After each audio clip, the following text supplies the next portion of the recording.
ببینین کی با من اومده.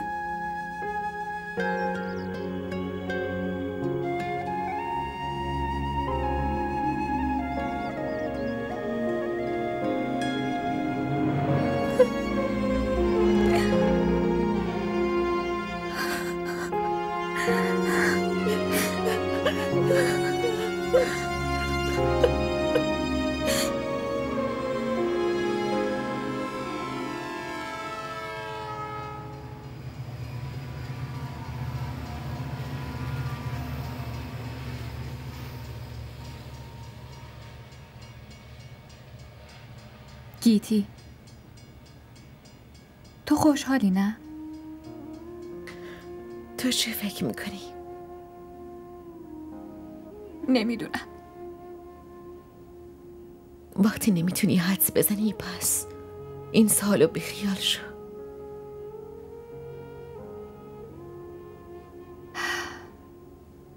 بهادر،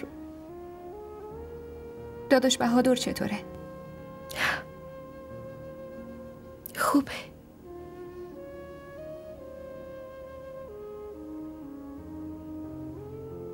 تو نمیخوای حال کسی رو ازم بپرسی؟ آدم حال عزیزاشو میپرسه مگه نه؟ اونجا هیچ کی عزیز من نیست. من برای همشون مردم. همشون منو فراموش کردن. هیچ کس تو رو فراموش نکرده. همه به یادتن. زنمو، عمو جون، بابام، مامان، نوفل، عمه فردوس، همه به یاد تو هستن. داری برای دلخوشی میگی نه؟ ببین حتی کلماتت با حالت صورتت همخونی نداره. من راست میگم. زنمو خیلی غمگین شده. عمو جون با زبانش هیچی نمیگه، اما ناراحتیش از ظاهرش قشنگ معلومه. بابا الان حالش خوبه؟ مریضیش چطوره؟ خوبه، همیشه خونه است. من خبر نمره اول شدن تو بهش گفتم. همین که حرفمو شنید اون چشمای غمگینش از خوشحالی برق زد و تا مدت‌ها به اسم توی روزنامه نگاه میکرد. داداش عادل از آمریکا میاد تو رو ببره؟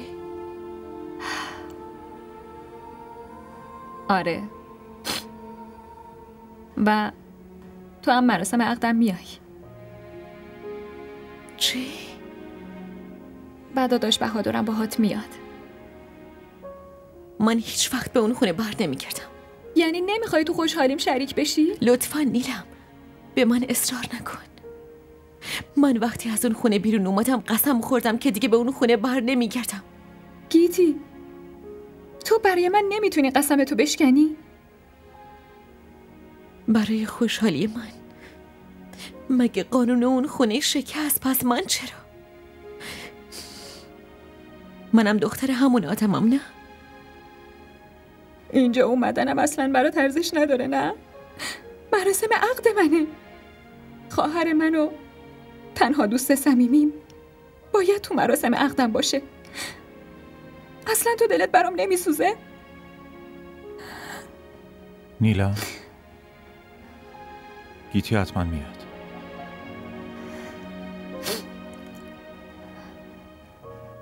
الان این مسئولیت شماست. شما حتما گیتی رو بیارین اونجا و خودتونم حتما بیاین. حتما. من نمیام نیلم. و بهادر تو نمیتونی منو مجبور کنی.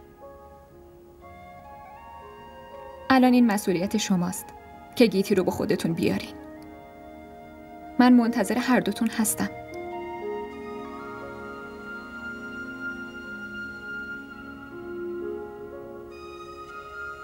خب دیگه میرم.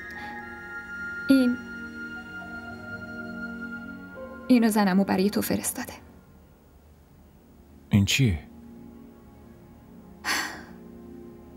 گیتی به سختی موفق شده.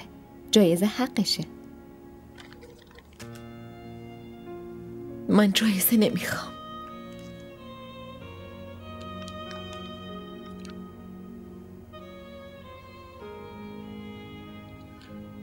من نمیتونم اینو با خودم ببرم. اگه نمیخوای پس بدش به فقرا. تو داری میری؟